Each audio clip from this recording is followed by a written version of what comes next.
Good morning. Good morning. We're at London Paddington Station, and that was absolutely crazy. I only remember like taking a train out of Paddington maybe 1 or 2 times with my group, and it's completely different when you're on your own. I think we got the hang of it though, but I had to pick up tickets that I already bought, and then we had to figure out which carriage you were in on the train. So we're headed to, no, not Oxford, that's the name of the train. We're headed to Windsor today, see Windsor Castle, and then we have a low-key afternoon, so that'll be good to rest. But we're on the train now, and we're about to leave, and we're gonna make a connection, and then we'll go on the other one, but I couldn't even film in there, it was so crazy. But we figured it out. So we're gonna make our switch and then go to Windsor. So here we are at Windsor, and this is kind of looking back through the arcade shopping. It's a lot of cute little shops. And then this is the castle. And it's a really quaint little town. And this is where the Queen lives on the weekends.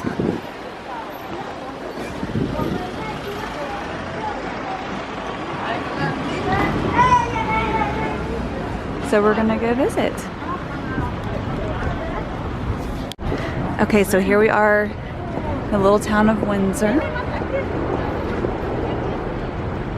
And we are approaching the entrance to the castle.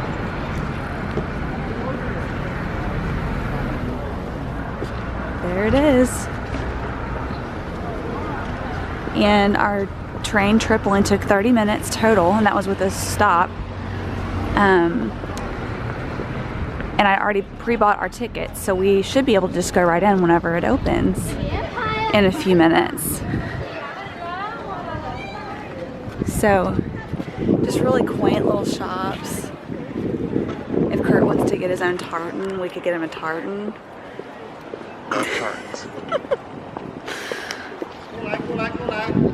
All right, here we go. Here's the moat area, and they turned it into a beautiful garden. It's just so pretty. So we're taking our audio tour, and it's taking us along this path. So this is where the moat used to be.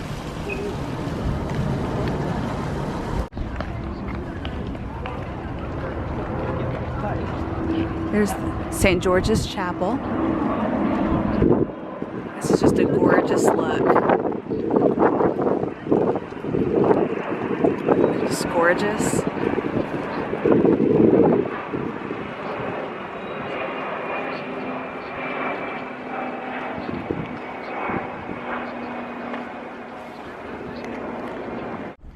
So my favorite documentary is my Windsor Castle documentary, and this is where the workers, I think they're retired military officers, they live in these little apartments, and I'm so excited because I saw that in my documentary, and here they are. So people live in these little apartments here. Pretty cool. You can see the guard who's guarding the Queen's private garden. There he is marching. I love it. Look at this crooked house in Windsor. Isn't that crazy? If I'm not mistaken, I thought a little restaurant used to be in there. Maybe I'm wrong, but like it's from obviously forever ago, and look at how crooked it is. So funny. This is where we're gonna eat lunch, I think. What is it called? We kind of just chose it on the spot. Carpenter's Arms. So we're gonna try it. It's really, really cute though. And let's go eat. So here we are inside the Carpenter's Arms pub. And we chose to sit back here because it was just quieter, and I'm really surprised no one's in here, hardly anyone's in here eating lunch, but we did all of our Windsor Castle stuff in the morning, and saw everything there. And so we're just kind of gonna have a nice lunch, and then I may look in a few shops. I spotted a Kath Kidston, and I'll show you that if we go in there. She's my absolute favorite, and so we may just look in there a little bit and then head back to London to rest this afternoon. So anyway, I just wanted to show you our table. It's very, very British. Oh, what did you get? Double ultimate burger. Double burger and fries. And that's the macaroni and cheese. Thank you so much. No problem. Can I get you any more sauces? Think we're okay. Yeah, thank you. Enjoy. I got the macaroni and cheese, obviously. Should be pretty good. We'll see. So we just got off our train. We got back to London Paddington from Windsor, and this is us getting off the train. You can just kind of get an idea when we get in the main part just how huge it is. So I'm pretty proud we got there and back in one piece. But I'll show you once we get inside. We're gonna head to the Tube underground station and catch our underground train.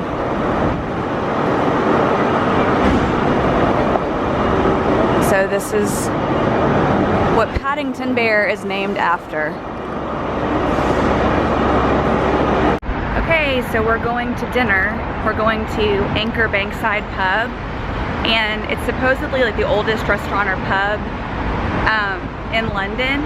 There's like been a pub or restaurant on that site for 800 years, like since the 1600s. So we ended up taking a nap this afternoon, and it's kind of like Disney, we've been saying, like you have to kind of just stop and rest after a little bit, I guess. So we were able to kind of regroup, and now we're headed to our dinner. So we'll check in there. Here we go. Okay, I also wanted to show you what it's like to do the Tube. We're walking from our hotel to our nearest tube station, which is down this street and then to the right. And then I'll show you kind of what you do with your Oyster card. Because we chose to get, instead of individual subway tickets, we got an Oyster card. Looks like that. And you just load, like, we're gonna load 7-day travel cards, and they basically just price cap your journeys. So we are, you just basically touch your card to the little reader thing, and it just kind of price caps per day. So if you plan on using the Tube for a lot and you're here in London for over 6 or 7 days, then that's really the best bang for your buck. So I'm just showing you the walk here.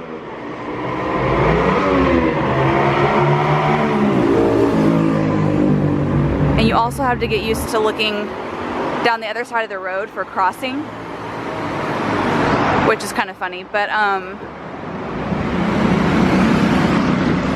the location to the Tube is really good. You just walk down a ways this street and then turn to the right, and you can get an idea kind of what it's like. So our hotel is closest to the Gloucester tube station. It's spelled like what you would think would be like Gloucester or something, but it's Gloucester. So you basically just find your nearest underground station, and once you figure out kind of what you're doing with it, it's so easy. You just follow the signs, pretty much like any subway system. I just feel like it's friendlier for people who don't have a clue. But here's our tube station.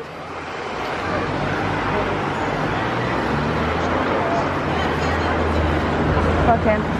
Oh, Kurt needs Starbucks, okay. We're gonna follow Kurt to Starbucks.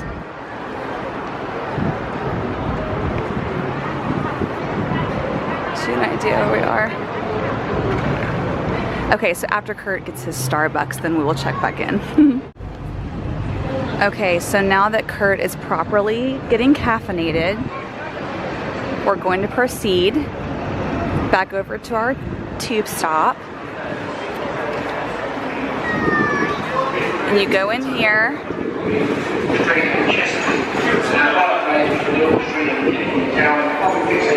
And you find where you go in. And you touch your oyster. And you go on through. And this is your map where you figure out what stop you need. Which way are we going? Okay. So we need eastbound platform 3. And so we go to, huh? Got my paper. Oh yeah, and did you even hear that, folks? He used his British accent for that. He got his paper.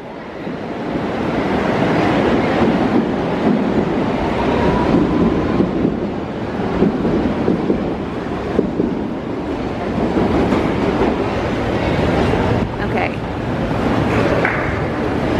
So here's how you figure out where you need to go. We're at Gloucester Road and we need to go to Westminster to change onto the Jubilee line. So you just make sure that the sign shows you where you're going and you're good to go. So we just wait here and wait for the train. And each tube stop is different in how their layout is and how their trains are, and so you just kind of take it as it comes with each train station. But I only share this because, I don't know, I think it's kind of interesting to know the ins and outs of traveling, maybe if it's not something that you're used to, like using a train system. So it took me a couple of days just to get back acclimated to it. I think because the biggest thing for me is not really how to navigate it, it's just figuring out, okay, what stop do I need and how long will it take me to walk from that stop to where we need to go. So just kind of figuring out the logistics, it just takes a minute. So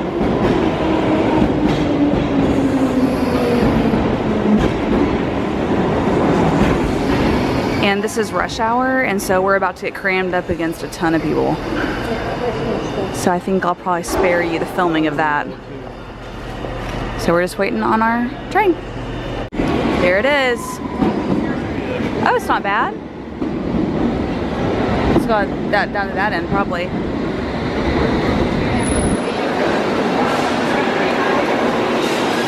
Okay, here we go.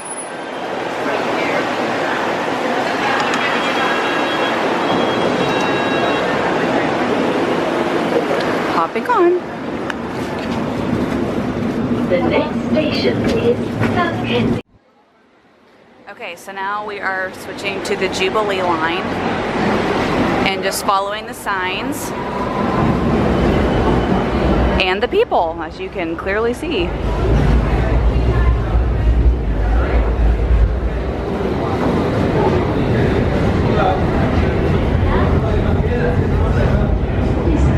See, you just follow your people.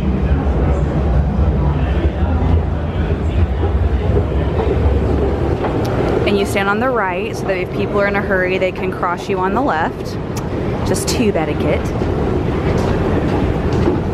I find myself doing that back at home too. Ever since I was over here, I just automatically stand to the right. All right, Jubilee line.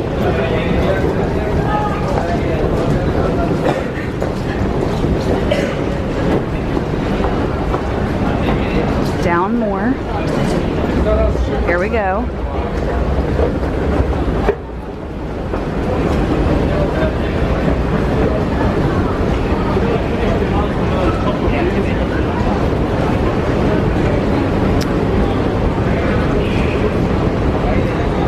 So yeah, it's no small operation, putting it lightly.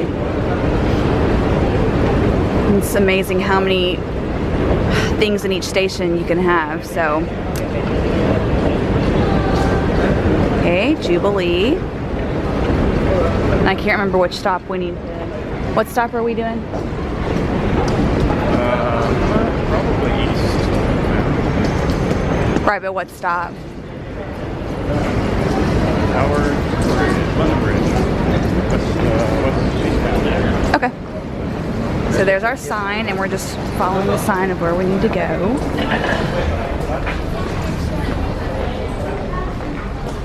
And this one's interesting because they have the train enclosed, like in glass, which most don't, so. Just wait for it. All right, here we go.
This area is called Southwark.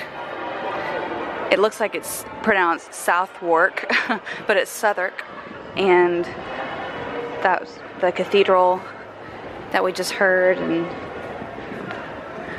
it just feels very old London, the dock area.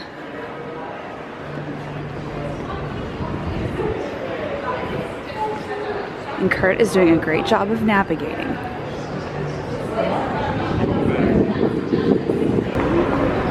Me and Kurt were talking about how we feel like we see mainly locals on the tube. I don't know if that's just my perception, but I feel like a lot of the tourists typically just take taxis and maybe only occasionally take the tube 1 or 2 times. But I feel like when you really use it, especially at a certain time of day, you really feel like you're with people that are local, that live here. Here we go.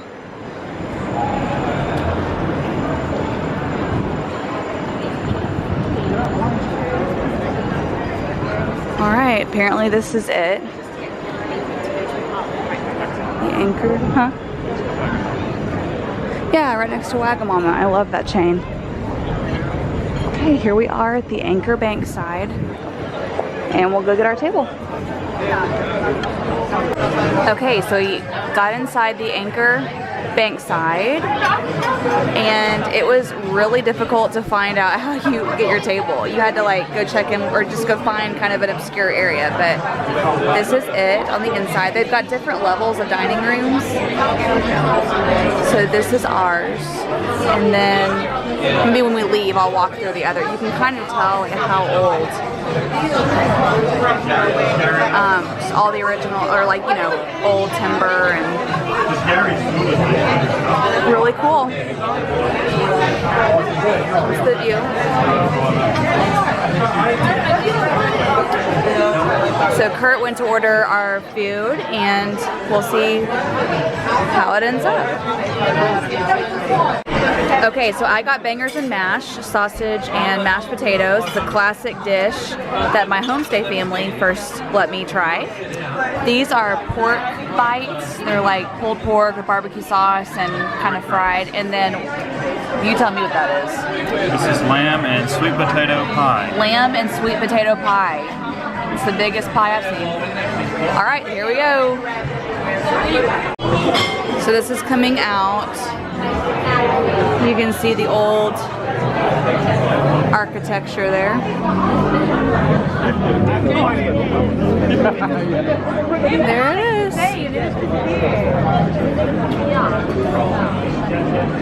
That was so good, wasn't it? It was really good food. Yep.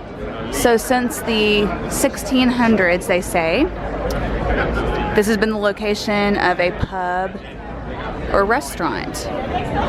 The word is that it was rebuilt after the Great Fire. so my phone died, or my camera died, so we're headed back now to the Tube. I'm using my phone, and that was some of the best food we've had, I think, in a pub. It was so good. So we're gonna get back on the Tube and head back to our hotel. Hey guys, we're back at our hotel, and my camera card had filled up and it just shut off recording. So I did a little blip, I think, with my cell phone as we were walking back. But I just wanted to kind of end the day, and it was a really good day. We had a great time. I'm still tired. But like I was saying in an earlier clip, I think today, like it surprised us how much we needed to rest. But with what we've been doing, I think with just starting early and like doing a lot in the morning, by mid-afternoon, like we're just really needing to like lay down just a minute. And it's helped us enjoy our evenings more. But today was really fun because we did Windsor, in the morning. And really, we didn't get back to London until 3:30 ish, and so it was closer to 4 actually, and we just had to lay down for a minute, and we're just kind of a little nap, and it turned into like a 2-hour nap. So which is fine. That's what trips and vacation is for, and that's another reason I'm glad that we're staying for as long as we are, because I don't feel as guilty, if that makes sense, for stopping to take a rest. And all we did tonight, once we woke up, we just kind of got spruced up and we went out to anchor Bankside. And I wasn't able to really like capture this, but when we got there, it was absolutely crazy. Like, you couldn't figure out where you were supposed to check in, and we kind of just had to ask a bartender because there wasn't like a hostess there. And so once we got to our table, it was delicious food. It was probably the best pub food we've had. And the area, I love that area. Just it's actually close to the Globe where we were the other night. And so we had a really good dinner, and then we just came on back. And it's great because I can get my shower, and we can call the kids earlier, and we've been FaceTiming with them every night, and we miss them so much. Like, we'll see a little baby, or we'll see little kids, and we'll just automatically look at each other and say like, oh, that reminds me of our kids. And we checked in with them every day, and they're having the best time with Kurt's parents right now, and they're taking swimming lessons with our friend that also lives close to Kurt's parents, and they're just having a really fun time, and it makes us have more peace of mind just that we can enjoy our trip and spending time together. And so we're gonna go to bed early tonight and hopefully just be able to get a really good night's rest. And tomorrow we're going to Buckingham Palace, which I'm really excited about, and then we have another walk in the afternoon, and then I think we have tomorrow night is when we see Seven Brides for Seven Brothers in one of the outdoor theaters in the park, and I cannot wait. It's one of my favorite musicals, and I can't believe it's being put on in London outside, and so I think it's gonna be great. And we're gonna eat a little Austrian, I think, place for dinner, and it's just gonna be really fun, I think. So I just want to kind of end the day and recap, and we're just loving it, and it's been such a good trip so far, and I think we're really starting to hit our stride. I think I kind of touched on this earlier, but it just takes a few days to get back. And for me, I was having to get back in kind of that mindset of okay, how long do we allow between this and this, and just kind of knowing what time to leave, when you kind of hit that sweet spot of when you can leave and still get somewhere on time, or even a little early. And the best thing that I did, I'll do like a bunch of recap things, I'm sure, but the best thing that I did, I think, was do as much as I could online before we left, like ordering tickets, making reservations. That's made everything go a lot smoother, and we've avoided long lines that way. And so with that, I mean, except for us having those mishaps with just the money situation and having to miss a couple of walks at the beginning, I think that we're really hitting our stride, and it's a great amount of time to stay, I think, on a trip here, because you really get over your jet lag, and then you really kind of settle in to what you want to see and do. And so it's great, and I can't believe that we're here and we're having the best time. And so I've enjoyed sharing this with you so far. So I switched my memory card, so we should be in good shape, and I'll see you guys tomorrow. Bye.